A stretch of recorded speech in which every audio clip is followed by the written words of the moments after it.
Happy Wednesday. Welcome back to the Science Spectrum. My name is Anna Stasia and we're going to talk about pendulums. This is our sand pendulum here in the physics area. Physics is the study of matter and how it moves and behaves through space and time. And it requires a lot of math and a lot of fun experiments too. So we're going to test one out here and then I'm going to show you how to make your own at home. So with our sand pendulum, we're going to be using sand. What is a pendulum? A pendulum is a weight on the bottom of a string that pivots at the top. So it can go side to side, front and back, and it can oscillate. That means it can go around.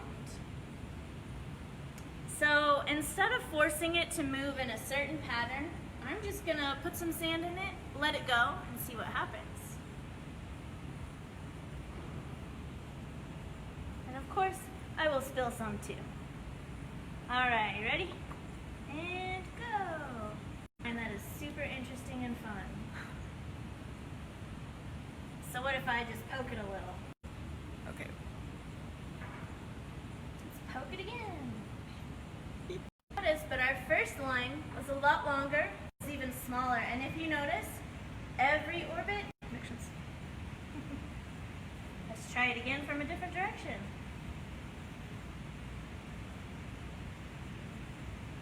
Cool. So the reason that the orbits get a little smaller each time is because it's losing its energy. When the pendulum sits still, it's not doing anything. That's called kinetic energy. Oh, so sorry. Me, scratch that. That's potential. It's potential. But when I started to make it move, I transferred energy from my hand so that it could become kinetic, not potential. So potential means it's still, kinetic means it's moving. And now it's lost most of its kinetic energy and soon it will be potential again.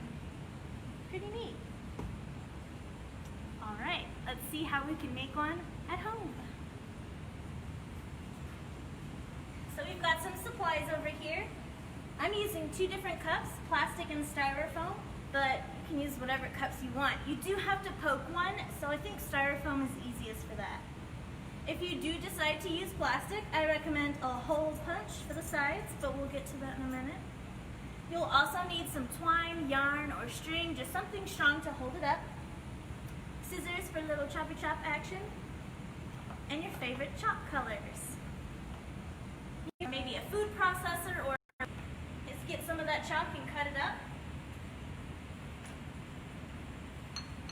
And then we're going to crush it until it's a nice powder.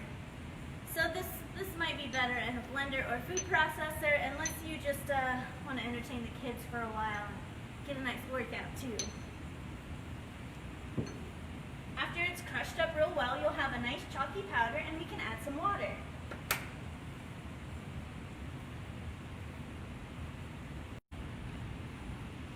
So we want it to be nice and liquid, kind of like paint. If it's too pasty, it may not work out so well. So I've still got chalk at the bottom. We'll keep stirring that.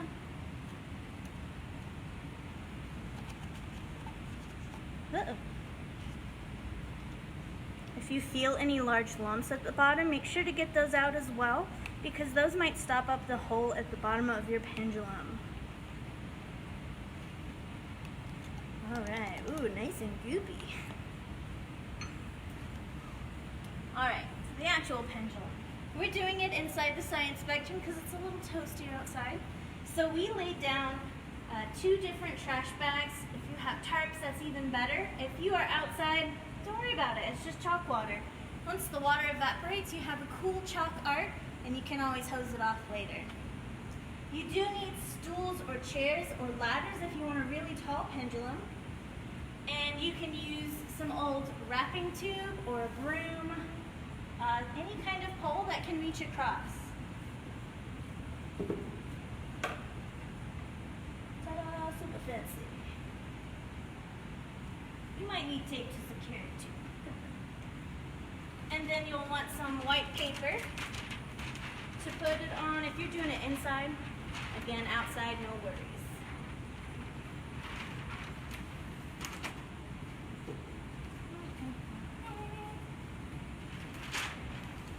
so we can get through. Thank you, Emily. Okay, we're halfway there, friends. So now we're going to try to make it across. And then we're going to poke a hole at the bottom. So poke a hole in each side, and then at the bottom is... Cut off a piece of yarn and...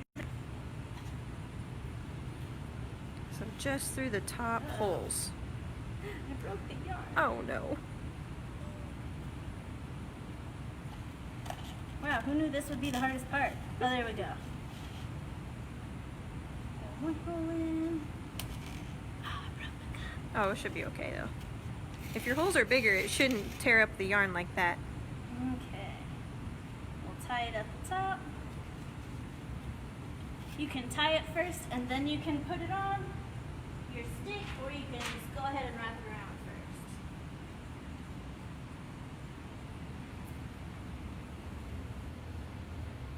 Bigger. It could be shorter. This bar could be taller as well. So those are all different variables to give you different kinds of pendulum art. Alright, so now I have my sloshy water chalk mix.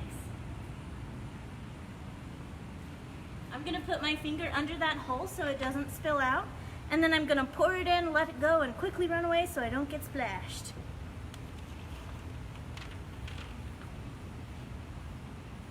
Well. So why do you think this happened? Yeah, so obviously there's a piece of chalk that I did not crush up well enough. So you're just going to have to use your imagination here.